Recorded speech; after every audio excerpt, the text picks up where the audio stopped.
I put the alarm clock across the room on the way to the shower. And I had a backup, so it would go off. I had to get out of bed to turn off the alarm to then get in the shower. And had it not been for that, I would have never made it. This guy was a snoozer. Well, what woke me up was doing calculus, because I would put like 5 minutes and okay, this is 9 minutes. If I push the bar now, it's 17. I won't shower. Let's wait. I can just wear what I wore yesterday. And then you're doing calculus and you're going to figure it out. We're late. We know. We got Skylar? Oh, all right. Ladies and gentlemen, with us on the phone for the Mark and Brian Reunion Show, our traffic guy, it is Scott Reif, the Skylord. On KLOS. Hey, man, Los so happy Angeles. to be with you guys. I've been listening since 4, and you're sounding great. Skylord. So you couldn't make it at 3? We started at 3. Sorry. Right. Sorry about that.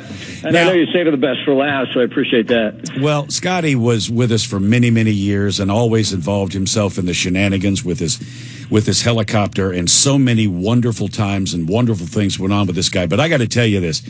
I was here in town about probably a year ago. Oh, we're always in town to see the kids. And there was a car chase. And Skylord was covering it. And I got to tell you, Scott, and I texted you, you are the best anywhere. Amen. Listen, dude, I got to tell you, in Charlotte, this past week, there was a car chase. Within 3 minutes of the helicopter covering the car, the helicopter lost it.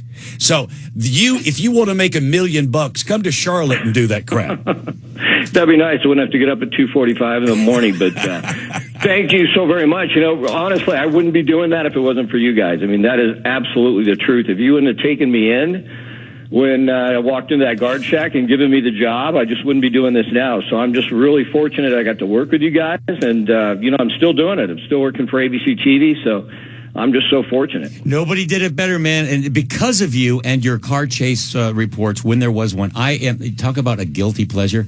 Life stops. Life stops. If a car chase is on, I could be doing the most important thing in the world, and I feel so cheesy and so dirty. Well, I can't take my eyes off it. Well, I hear you. And when I heard you were doing the reunion, show, I thought, well, God, I'll get a helicopter, right? And we'll do a Skin for Sky just one last time. And the FAA and my wife called and said, no, you're not. Well, those of you that don't know a Skin for Sky, now keep in mind, here we were, Mark and Brian, we've got this helicopter, because at that point it was just us, and it's up.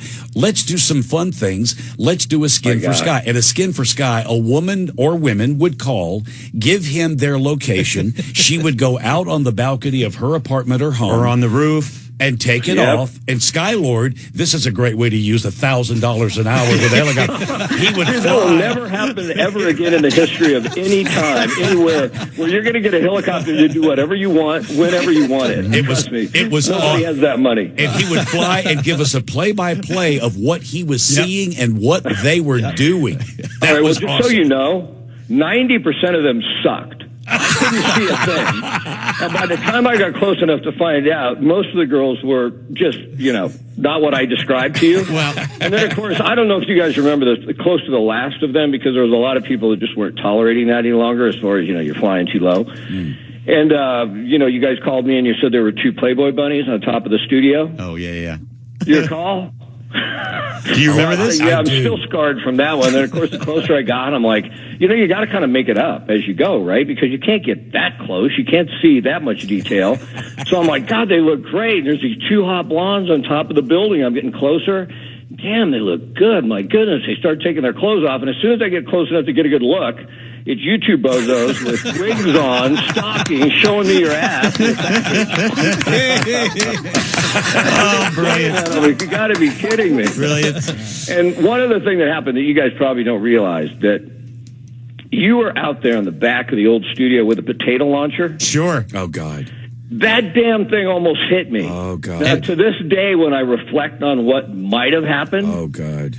I mean, I turned tail and got out of there as quick as I could, but I saw the potato. So think about that. I'm hovering over you guys in this helicopter, and you shoot that potato launcher, and I see the potato. The potato's on the size of a baseball, but that's how close it was. Oh, my God. Dude, can you imagine? I would have died. The show would be over. My heirs would be living in Beverly Hills. We did not touch that potato gun again. That scared the hell out of both of us. We almost took him out. It's just, why would anybody man, give it was us a close. potato gun? Seriously. And so you were talking about how the show, you just did stupid stuff. Well, that was probably the stupidest thing. That was pretty stupid. Almost killing you. Well, listen. No, honestly, guys, I'm so fortunate to get to have worked with you guys. I mean, I feel that way every day. Well, Scotty, listen, thank you. As we said, friend, family member. There were many people that worked with us on the program that we would have loved to have spoken to but couldn't. And you were with us for many, many, many, many years. And thank you for the time. Those of you that want to see the best car chases, if you know there's one, go to KABC television and watch the king of the car chase, Scott Reif, the Skylord. Well, my contract comes up. I'm going to have you guys negotiate for me. That sounded pretty good. Let us know, bitch. We're all for you, man. Scotty, thank you for the love time. You guys, Thank man. you, I Scotty. appreciate getting me on. That's awesome. All right, man. Again, we didn't have time to talk to everybody, and again, we're remiss. But I just want to bring up. We mentioned Frank Sontag, who we haven't talked to, but he was a great contributor to the program too. You just loved his laugh, always supportive. I had my list here, but I just feel so bad that we're not. Do you remember Beastmaster Ann? Oh, of course. Okay, Ann Cerruti. Our first producer. Get this. She was working in the promotions office. We were doing very well, but the station couldn't afford a producer. Out of her spare time, she worked in the promotions. She produced our show out of the goodness, no pay at the beginning. Wow. Right. And to do that, Ann, you're in our Hall of Fame doing all that. Gary, whose show are we now into? This is the Greg Beharrell show now. Sorry, Greg. We are going to say goodbye here. It's how do you say goodbye to this? It's a Mark and Brian reunion show. We will start off by saying congratulations to KLOS for 50 years of iconic rock and roll radio, and so proud that we could be there for half of it. No question, and thank you for allowing us to do that. And then this morning we were on with Heidi and Frank, and we're talking about the Mark and Brian in the Hall of Fame, and they said that if there's moments where they need you, the listener, for this thing, that they would allow us back on the program. So Laura will keep us all posted. Thank you all for listening. Thank you for all the phone calls and all the many years of enjoying the shenanigans and tomfoolery that we got involved with. So, and your amazing response to Laura's Radio Hall of Fame on all the Facebook, Twitter, everything. You guys are great, and we miss you. Today has been a blast. I can't believe how fast it went. Well, it went too fast. There's still a lot of stuff that we've put on here that we worked our asses off to put on here. So why don't you come back at some point, finish up, and the door is always open to come back and do this again because you know how fast it went. So please, you're welcome here anytime. Well, thank you. Thank you, Gary. We invaded your program. Until next time, we'll see you. And be good humans.